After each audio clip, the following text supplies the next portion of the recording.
Alors bonjour à tous, je prends quelques minutes pour vous expliquer ma recette, ma méthode pour préparer les fichiers pour le web. Si vous débutez dans Photoshop, ça pourrait être une astuce intéressante pour vous.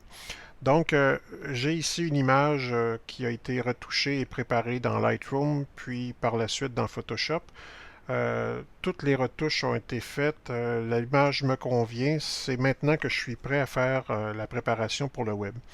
Cette image-là est en 5148 pixels de large, donc c'est une image beaucoup trop grosse pour le web.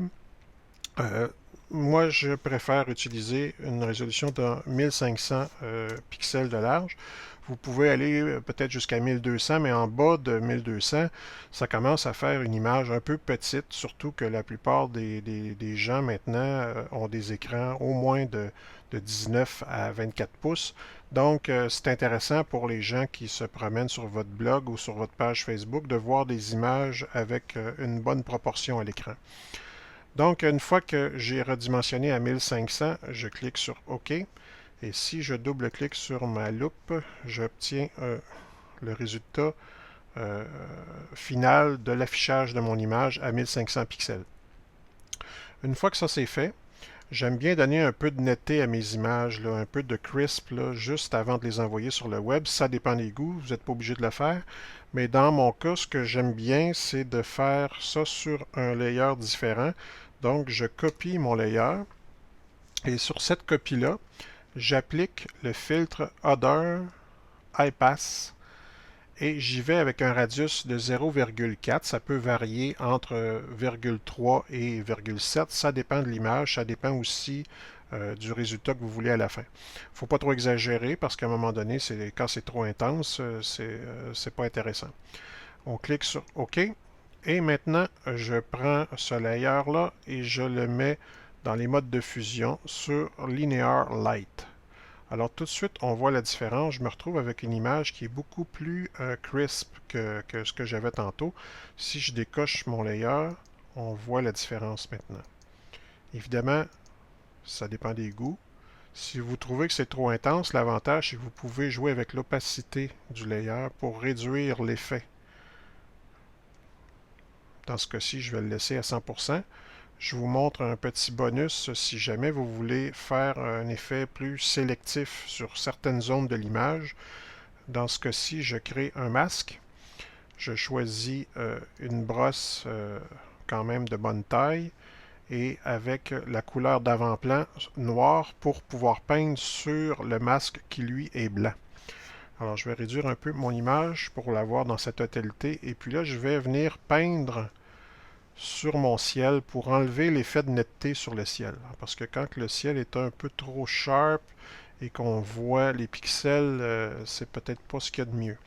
Donc dans ce cas-ci, ce que je vais faire, je vais passer ma brosse vraiment partout vis-à-vis le ciel. Et là, ce qu'on peut voir sur le masque, c'est que toute la zone où j'ai passé la brosse est devenue noire.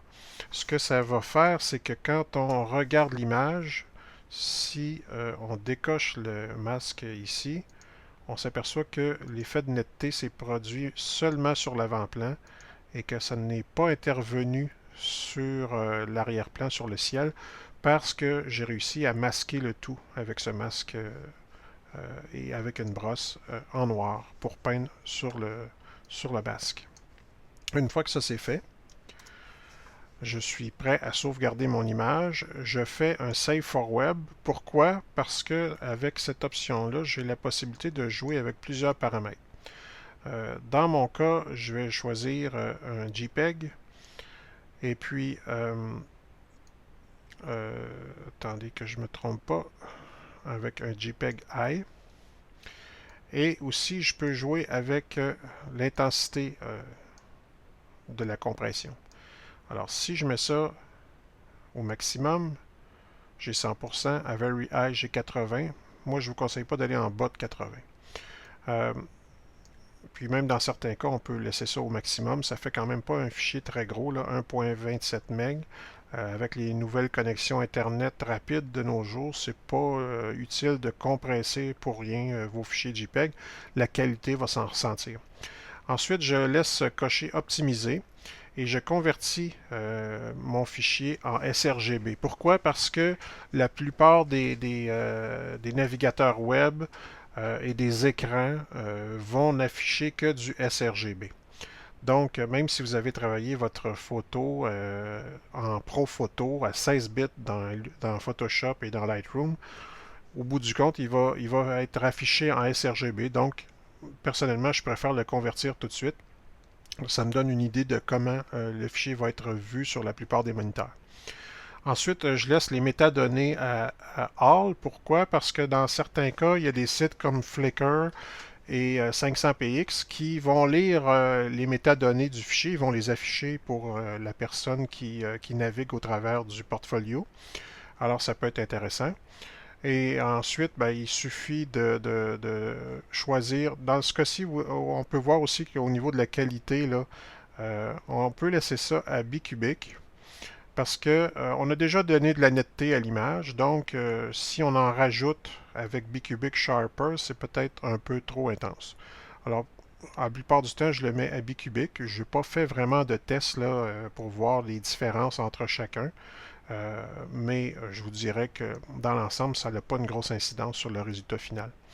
Alors, je suis prêt à faire ma sauvegarde. Je vais l'envoyer, par exemple, sur le bureau et il suffit de faire enregistrer. J'ai déjà un fichier qui porte ce nom-là parce que j'ai fait des tests tantôt. Alors, ce que je peux faire, c'est faire tout simplement remplacer parce que je sais que c'est le même résultat au bout du compte. Alors, j'ai mon image finale avec une bonne taille et puis un effet de netteté intéressant. Et la dernière étape, c'est de refermer votre fichier original, mais c'est très important de ne pas sauvegarder parce que vous allez vous retrouver avec un fichier à seulement 1500 pixels. Donc, si vous travaillez sur votre fichier PSD original, c'est important de ne pas se tromper. Vous pouvez faire une copie pour être certain de ne pas faire d'erreur. Donc, vous faites Don't Save. Et si je rouvre mon fichier sur le bureau, mon fichier JPEG, que je lui assigne de toute façon le sRGB parce que dans mon cas, c'est celui que j'ai utilisé tantôt pour le sauvegarder. Alors, c'est ce que j'ai comme image et elle est prête à être envoyée soit sur Facebook, sur votre blog ou dans un autre site de photos sur le web.